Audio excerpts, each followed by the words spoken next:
the issue of whether Jesus was Palestinian or Jew, or he was both. Not just because he was a Palestinian Jew, but also in the sense that I think Jesus cannot, no people group can have Jews as exclusively their own.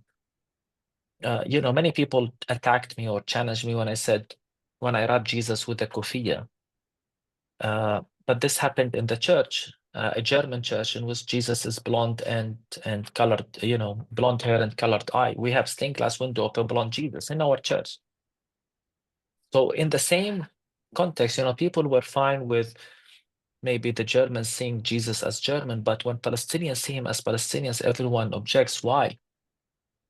It's as if someone in India, for example, and I know of friends in the Dalit community who identify with the crucified Jesus, who shares their own suffering, and maybe they can describe the burden of living under racism or discrimination as carrying a cross.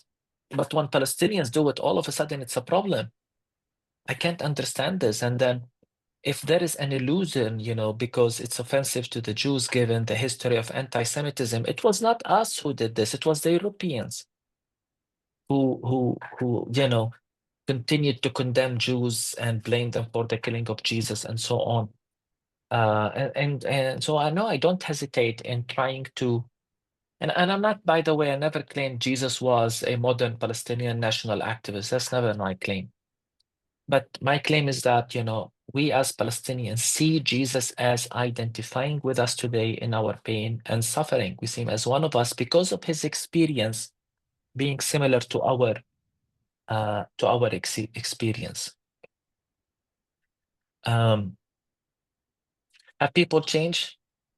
Yes, but it's not enough to stop what's happening, unfortunately. But clearly, everywhere I go, I sense that there is a thirst for a different perspective. There is always this dissatisfaction. Something is wrong.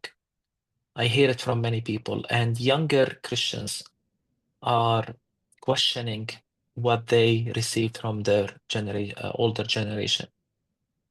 I have seen an overwhelming response to my work, whether through the messages I receive on my social media, pastors telling me they've changed completely.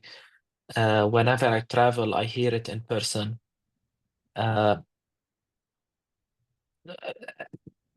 We must continue talking and sharing. People will change. Eventually, people will change. Mm. And I've seen even very strong evangelicals change. So Wow.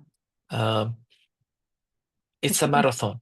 And we cannot just, if we look around us, we see the total destruction of Gaza, the fear of ethnic cleansing in the West Bank. We are afraid, yes. But that does not mean we should stop advocating and hoping for a remarkable breakthrough.